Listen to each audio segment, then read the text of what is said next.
HCF of a minus b the whole squared, b minus c the whole cube and c minus a the whole power 4. So இங்கே 3 terms இருக்குது. a minus b squared, b minus c the whole cube, c minus a the whole cube, whole power 4. So இப்போ என்ன கண்டுபிடிக்கணும்னா HCF. HCF அப்படின்னா highest common factor. யார் அதிகமாக காமனாக இருக்காங்களோ அவங்க தான் மேட்டர்ஸ் இங்கே. ஸோ இங்கே பாருங்கள், a minus b, இங்கே b minus c, இங்கே c minus a. ஸோ இது மூணுமே கம்ப்ளீட்டாக டிஃப்ரெண்ட்டான பேட்டர்ன்ஸ். ஸோ இது எங்கேயுமே என்ன வரல, காமனான ஒரு டேர்ம் கூட வரல.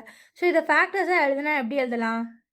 a minus b into a minus b into 1 போடலாம். இங்கே b minus c and b minus c into 1 போடலாம். ஸோ இங்கே c minus a பவர் 4னால 4 டைம்ஸ் இன்ட்டு 1. ஸோ இங்கே எல்லாமே டிஃப்ரெண்ட் டேர்ம்ஸ்னால காமனாக இருக்க ஒரே ஒரு ஆள் ஒன்று தான். So HCF 1 option B. ஓகேவா? ஸோ இதில் ஒன்றே ஒன்று தான் ஞாபகம் வச்சுக்கணும். நீங்கள் இவ்வளோ கஷ்டப்பட்டு ஒவ்வொன்றும் எக்ஸ்பேண்ட் எல்லாம் பண்ண வேண்டாம். அப்படியே கொஷினை பாருங்கள்.